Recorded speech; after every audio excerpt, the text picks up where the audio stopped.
jelaskan jawaban saya? Tidak. Karena yang ditanyakan oleh muridnya itu adalah peristiwa yang akan terjadi nanti. Pertanyaannya bukan ke situ. Pertanyaannya bukan ke situ. Saya jawab dulu. Pertanyaannya bukan ke situ. Tunggu. Saya berharap yang lawan diskusi saya ini orang yang pernah kemudian belajar. Iya. Supaya nggak nyita waktu saya untuk menggiring saya menjadi bodoh sama seperti lawan bicara saya. Murid Yesus dipesan, hei si fulan, waspadalah agar kamu jangan disesatkan. Sebab banyak orang yang akan datang kepadamu dengan berkata, akulah Kristus. Mereka akan menyesatkan banyak orang. Pertanyaan saya, apakah ada oknum yang datang kepada murid Yesus tersebut benar-benar mempraktekkan apa yang dinubuatkan oleh gurunya, bahwa orang itu mengaku bertemu dengan gurunya di padang gurun? Apakah ada atau tidak ada? Oke, saya jawab 1000% tidak ada, karena yang dipertanyakan itu adalah peristiwa yang tepuk akan tangan. terjadi. Tepuk tangan semua teman-teman. Kita lihat, kita urai kebohongan orang Kristen ini. Kita nggak bohong. Paulus ini pernah nggak mengaku bertemu dengan Yesus di padang gurun kepada murid Yesus? Kanda, kita uji. Kita uji, Kanda. Bisa kita uji? Paulus ini pernah nggak mengaku bertemu dengan gurunya, murid-murid Yesus di padang gurun kepada murid Yesus? Silakan.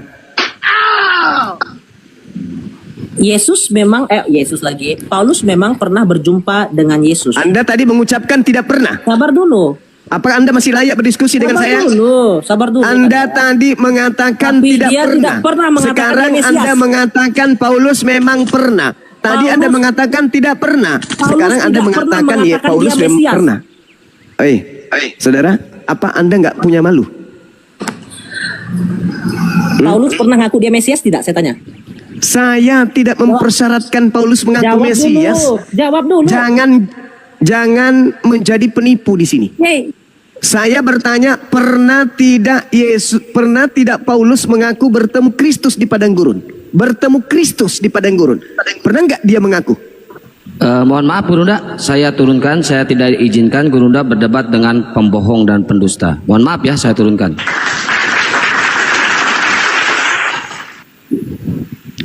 Nanti kalau dia sudah mulai siuman, sudah cuci muka, malunya sudah agak berkurang, dinaikkan lagi. Lihatlah ini saudara-saudaraku Kristen yang masih bisa diwaraskan. Tengok, orang yang so intelektual, mau datang dari sudut pandang manapun, kalau kebohongan pasti akan terbongkar, penipuan pasti akan terbongkar. Sadarilah, kalian Kristen 2000 tahun lamanya itu mengikuti kemudian Kristus palsu. Silakan, mari kita buktikan. Satu, wakil Kristen gugur dengan kebohongannya. Pernah tidak ada orang yang mengaku kepada murid Yesus bertemu dengan Yesus? Nggak pernah. Dibalik, pernah nggak Paulus mengaku bertemu dengan Kristus di padang gurun? Oh, pernah.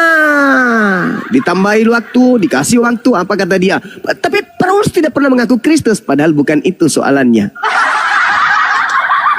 Ini kenapa pendeta takut gentar, tidak mau berdebat dengan apologet Islam? Ini alasannya. Karena mereka akan terjebak sendiri. Inilah yang Allah Subhanahu wa taala katakan dalam Al-Qur'an, "Wa makaru wa makarallah, wallahu khairul makirin." Mereka ingin menipu, tetapi sesungguhnya mereka hanya menipu diri mereka. Makar yang mereka buat akan membuat mereka jatuh terhadap makar itu sendiri. Allah adalah sebaik-baiknya pembalas kejahatan. Yukhadi'una Allah walladzina amanu wa ma yakhda'una illa anfusahum wa ma yash'urun. Orang kafir laknatullah ingin menipu Allah, ingin menipu orang-orang beriman, tapi sesungguhnya mereka hanya menipu diri mereka sendiri. Sepanjang saya berdiskusi dengan saudara tadi, kurang lebih 1 jam, kurang lebih, dia mencerminkan, memberikan edukasi atau menunjukkan kalau dia sedang menipu dirinya. Coba saudara jujur. Yang di bawah jujur, yang di YouTube jujur. Orang tadi mencerminkan cerminan penjelasan untuk menipu kita atau menipu dirinya sendiri? Menipu dirinya sendiri. Menipu diri sendiri. Oke, selamat malam. Betapa benar Al-Quran. Maha benar Allah dengan segala firman-Nya. Ya, pasien selanjutnya. Jangan ngehujat. Gua turunin lu ngehujat. Nggak perlu itu.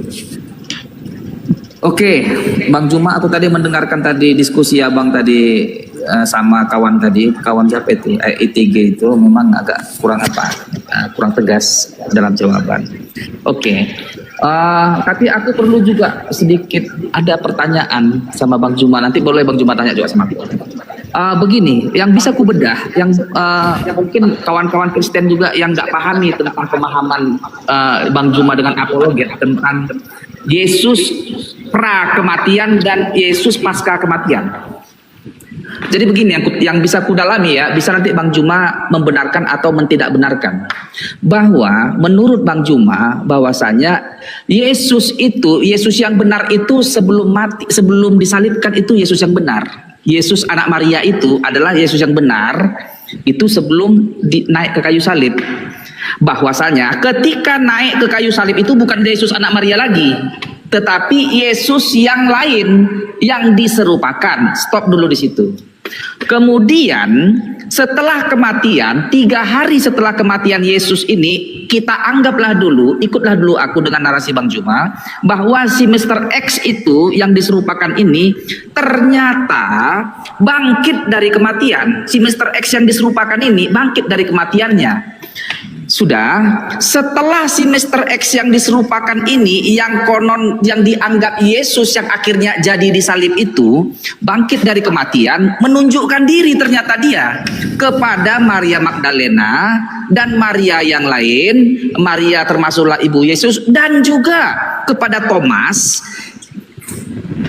dan murid-murid lain. Yang berikutnya, Bang Juma juga harus mengklaim bahwa yang berbicara kepada Thomas pada saat Thomas menyembah dia dan berkata, "Engkau adalah Tuhan dan Allahku," yang berbicara dengan Thomas pada saat itu adalah si iblis menurut Bang Juma, ya kan? Dia itu yang berkata juga, yang menyampaikan amanat agung itu, yang menuju Bukit Zaitun, yang berkata, segala kuasa telah diberikan, segala kuasa di bumi dan di sorga telah diberikan kepadaku, dan ajarlah mereka, jadikanlah seluruh bangsa menjadi muridku. Yang ngomong ini adalah iblis, iya kan Juma? Yes. Coba.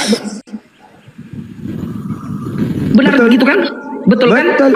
Betul. Oke, jadi itu yang nggak dipahami oleh si ITG itu. Sebenarnya si Juma dan kawan-kawan ini tidak percaya bahwa Yesus itu bangkit. Yang bangkit dari kematian itu adalah iblis. Iblislah yang bangkit dari kematian. Iya kan Juma? Benar sekali. Betul. Jadi di sini kita salah paham, tidak duduk pada masalah sehingga kita ribut enggak pada konteksnya.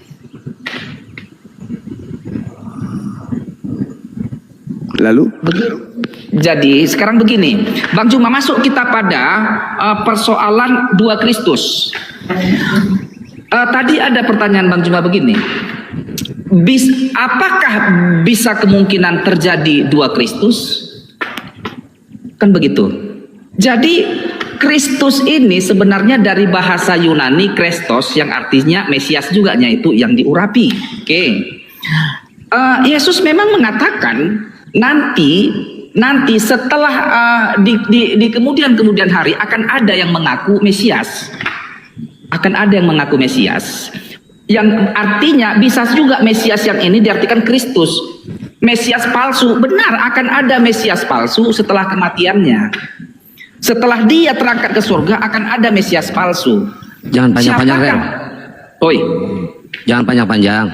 Gantian. Sekarang ku stop. Silakan Bang Juma tanya ke aku. Oke, baik. Menurut saudara, hukuman salib itu diperuntukkan untuk siapa? Hukuman salib itu diperuntukkan bagi orang yang bersalah. Bersalah dan dikutuk oleh Elohim. Betul? Sebentar, tunggu dulu Juma. Hukuman salib itu adalah hukuman yang diberikan pemerintah Roma kepada orang yang dia itu layaknya kepada orang Yahudi yang melakukan kesalahan, yang layak dia dihukum mati. Kalau menurut tradisi Yahudi, firman Tuhannya yang datang kepada mereka, salib itu untuk siapa? Salib itu Kayaknya belum ada di apa di perjanjian lama salib. Itu hukuman orang Roma. 21, Ulangan 21 nomor 22 sampai 23. Coba dulu, Dak. Apabila ada orang melakukan dosa yang sepadan dengan hukuman mati, lalu kau hukum dia, lalu kau gantung dia, jangan kau biarkan mayatnya semalam-malaman Oke, di betul. atas pohon. Oh, boleh. Sebab benar. orang yang dikutuk Elohim, jangan kau biarkan mayatnya menyentuh tanah yang diwariskan Tuhanmu kepadamu. Benar. Oke, sekarang pertanyaan saya. Yesus anak Maria, benarkah dia dikutuk oleh Elohim? Tidak.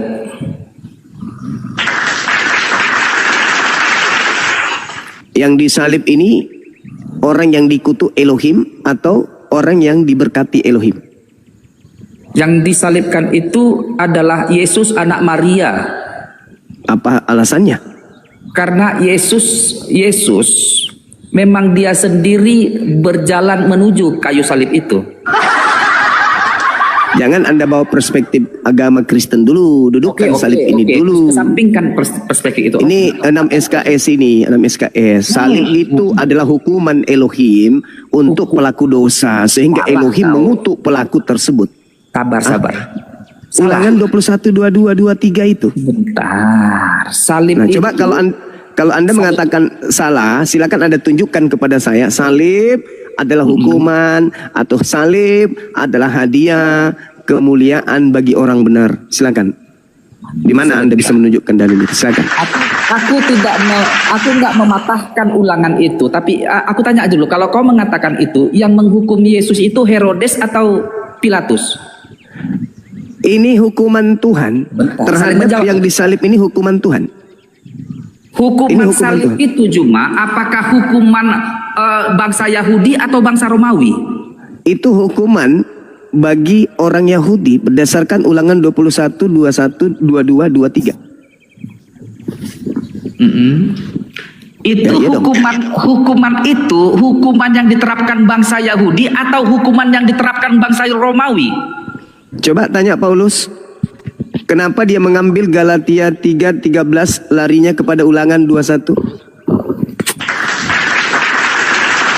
Berarti Paulus sedang mendudukkan Yesus orang yang dihukum oleh Elohim, sebab ada tertulis terkutuklah dia yang mati digantung di atas tiang salib. Tertulis di mana? Ulangan 21.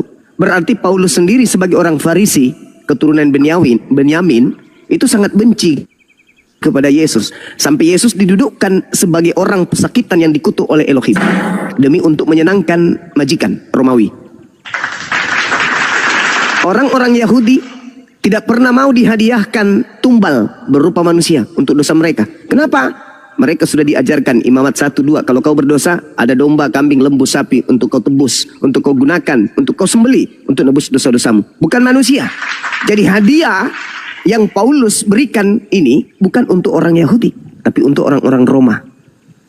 Makanya dia mengaku dalam Galatia 1:15, aku diutus kepada non-Yahudi, orang-orang yang tidak bersunat. Ulangan berapa Paulus? tadi Juma tentang Ulangan 21, 22, 23. ulangan 21? Lanjut dulu narasinya. Ini karena kebencian Paulus terhadap Yesus. Orang Farisi yang sangat membenci kepada Yesus ini mencoba untuk membawa-bawa nama Yesus sebagai penebus dosa bagi orang Romawi,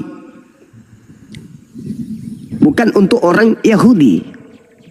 Dia jual itu. Makanya dia mengaku, aku diutus untuk non-Yahudi.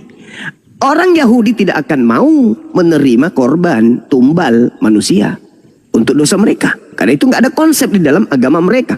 Bergejibun nabi yang diutus kepada mereka, tak ada satupun nabi yang mengajarkan nembus dosa pakai darah manusia, apalagi Tuhan. Itu nggak ada. Maka pola ini hanya dijual oleh Paulus kepada Romawi, Yunani, Belanda, dan orang Indonesia. Satu hal yang perlu saudara pahami, ketika berbicara mengenai salib, salib ini adalah hukuman. Hukuman yang diberlakukan oleh Tuhan kepada pelaku dosa yang sepadan dengan hukuman mati. Ulangan 21, 22, 23. Itu penjabarannya. Dan Paulus juga mengutip data itu. Sedangkan kalau berbicara mengenai kutuk dan kutuk, itu terurai di dalam Ulangan 27. Kita ambil poin-poinnya, yaitu nomor 15, nomor 25. Terkutuklah orang yang memakan suap. kalau salib itu rencana Tuhan, maka Tuhan berencana menyalib pemakan suap. Itu kalau rencana Tuhan. Tapi kalau salib itu rencana iblis, iblis menginginkan orang benar yang disalibkan. Tapi pertanyaannya, akankah pencipta langit dan bumi yang mengutus orang yang dikasihinya membiarkan orang dikasihinya itu dianiaya, dibunuh, dizolimi oleh orang-orang kafir? Atau Tuhan akan menyelamatkan dia ketika dia terancam bahaya? Sehingga yang disalib bukan dia, tetapi si kutuk. Itu logikanya. Maka ketika yang disalib ini adalah si kutuk, maka yang disalib pelaku dosa. Maka wajar kalau dia bangkit keluar dari kubur. Kenapa? Karena dia bangkit bersama dengan iblis. Sebagai iblis, tentu menginginkan manusia untuk menjadi pengikutnya. Kalau Yesus, saya menggarisbawahi tadi, Matius 10, nomor 5, nomor 6. Berpesan kepada ke-12 muridnya, kalau dia mengajak mereka hanya untuk kepada orang-orang Yahudi saja. Itu garis bawahi. Kemudian, yang datang kepada Yesus dalam Lukas 4, dalam Matius 4. Iblis datang mencoba Yesus. Apa kata iblis? Yesus, iblis, kata iblis, Yesus, segala kuasa dunia akan aku berikan kalau engkau menyembah aku. Sebab aku berkuasa memberikan kepada siapapun yang aku kehendaki.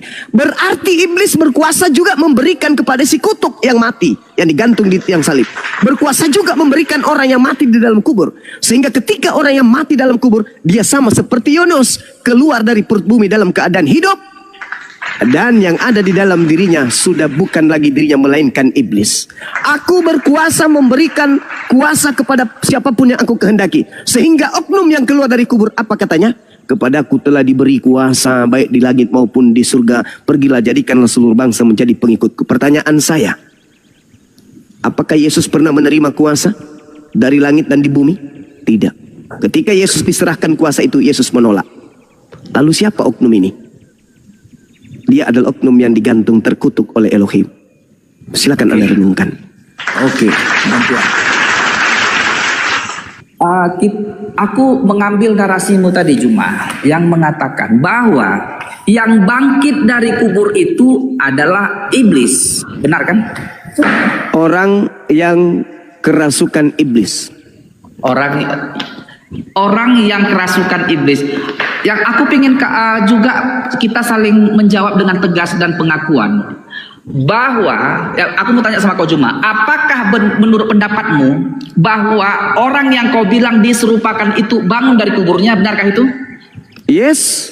Bangun dari kuburnya. Ku tanya lagi kau, siapa yang membangunkan dia? Iblis.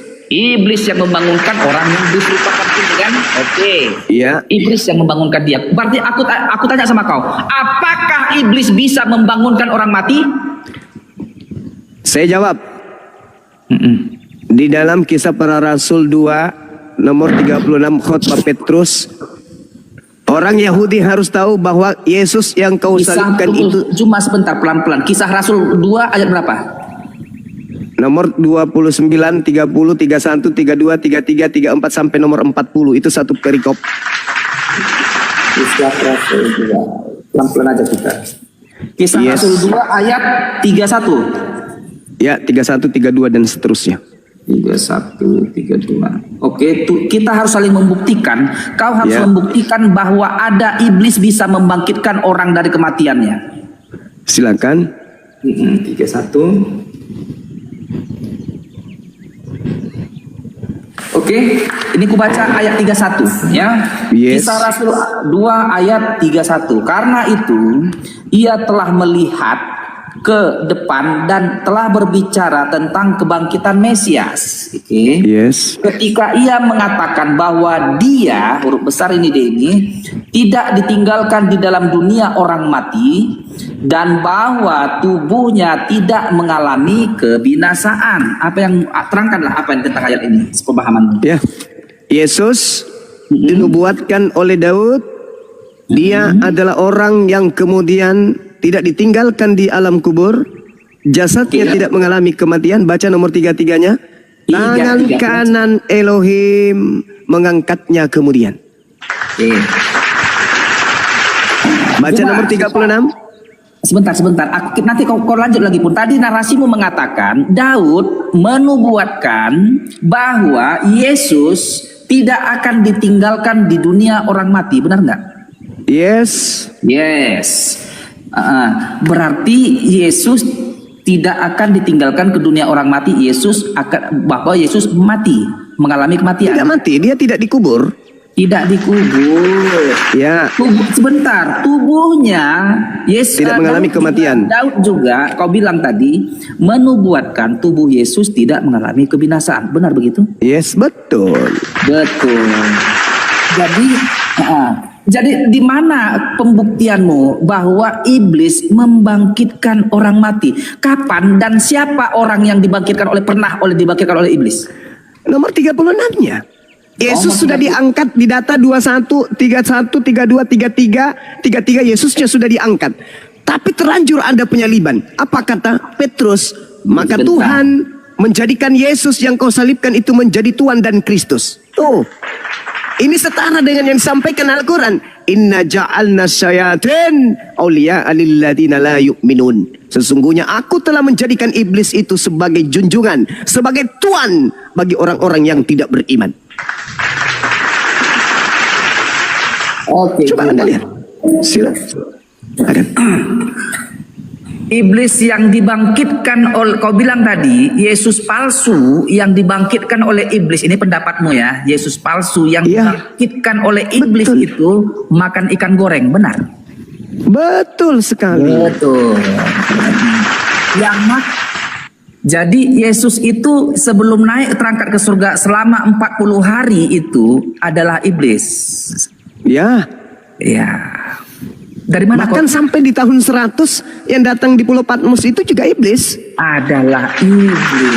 Yes, yang mengaku Alfa dan Omega itu iblis. Yang mengaku Akulah Yesus Kristus, sang bintang timur, bintang gilang gemilang, itu iblis. Bukan Ana Maria. Oh. Ya. Maka sebentar, dapat kusimpulkan bahwa tulisan Lukas tentang kisah para rasul adalah dusta, benar? Itu kisah yang diceritakan oleh wartawan Lukas. Begini cuma yang dituliskan oleh Lukas itu, hai Theophilus dan seterusnya mengenai kisah para rasul, kisah Petrus, kisah Saulus bertobat, itu adalah bohong. Saya katakan itu kisah. Saya tidak katakan itu bohong. Kisah peristiwa yang terjadi yang dituliskan oleh wartawan. Kalau wartawannya ini pembohong, berarti beritanya bohong. Kalau wartawannya ini jujur, berarti beritanya jujur. Yang kita konsumsi sekarang ini adalah berita, kisah, peristiwa. Maksudku begini. Nah, gitu. Si Lukas ini menuliskan kitab kisah para rasul ini bercerita tentang perjalanan rasul-rasul, peristiwa-peristiwa yang terjadi, peristiwa pembunuhan Stefanus yang melihat Yesus, melihat anak Allah, langit terbuka dan anak Allah duduk di atas tahtanya. Kisah tentang si Saulus bertemu Yesus ketika perjalanan ke Tarsus. Jadi semua ini, ayat ini menceritakan tentang Yesus. Yesus yang dimaksudkan oleh si Lukas ini bagimu Juma itu adalah iblis, iya kan? Iya. Betul. Berarti kitab kisah para rasul yang ditulis oleh Lukas adalah menceritakan iblis jadi-jadian yang mengaku sebagai Yesus. Yang kedua, semuanya juga begitu. Mulai kisah para rasul, Roma, Korintus, Galatia adalah dusta yang dilakukan oleh Paulus dan oleh Petrus, Yakobus, yang bernarasi bahwa Yesus adalah Tuhan di situ. Yang sebenarnya menurutmu dan apologet dan para kaum Islam, Yesus setelah kebangkitan itu sebenarnya adalah iblis, benar kan? Yes. Betul. Maka debat ini nggak berguna.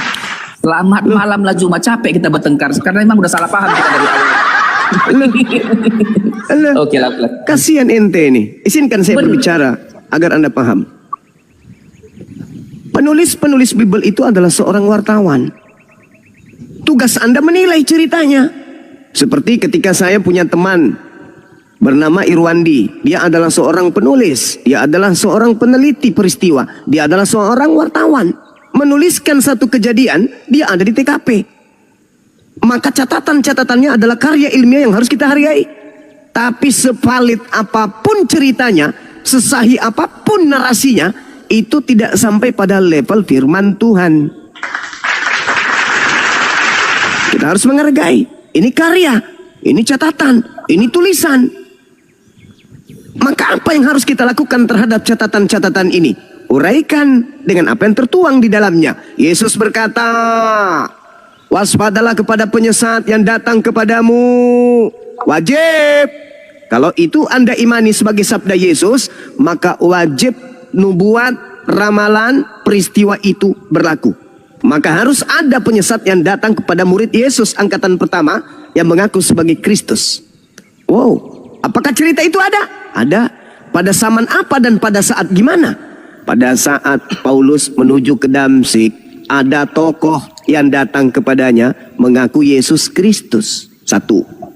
Yang kedua, pada saat murid Yesus masih hidup di bumi, ada tokoh yang datang mengabarkan dia pernah bertemu dengan gurunya di padang gurun.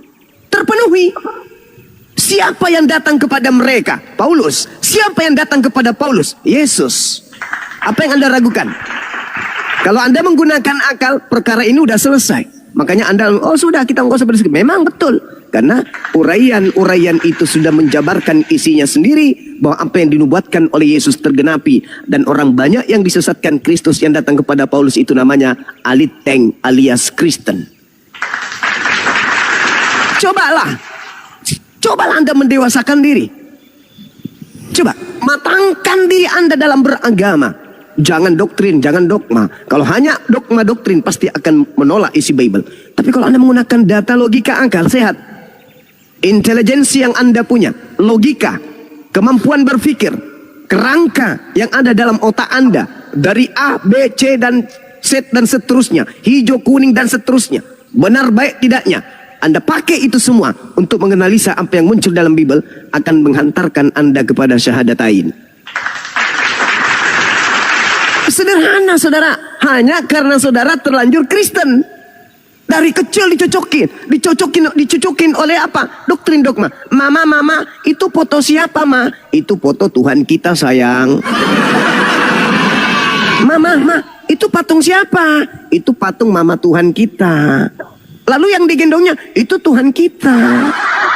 Anda kemudian menapaki hidup Anda detik, menit, jam, hari, minggu, bulan, tahun dengan doktrin dan dogma yang sudah mendarah daging. Berhadapan dengan para apologet Islam, kalang kabut.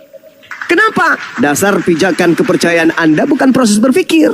Anda hanya doktrin, Anda hanya dogma. Yang Anda suka ke gereja, nyanyi-nyanyi, joget-joget sama mama, Natalan dan seterusnya. Itu yang Anda suka.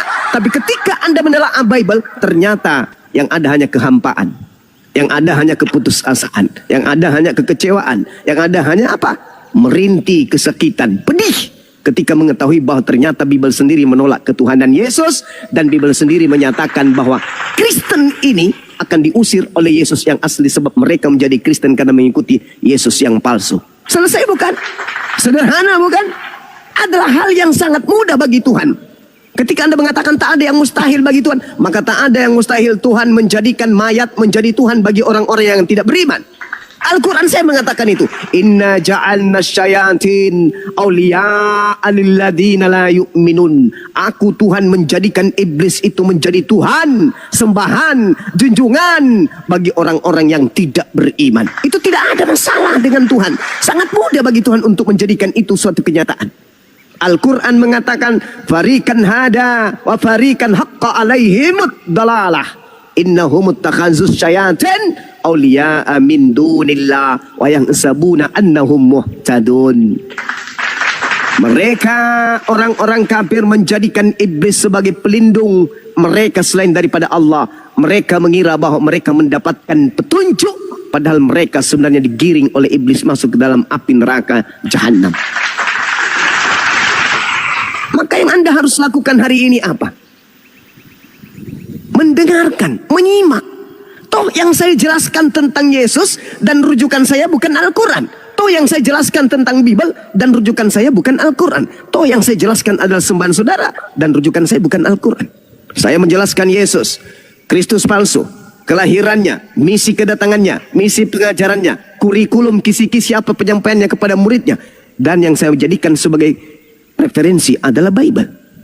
Tugas Anda duduk, dengarkan, renungkan, lihat, seleksi.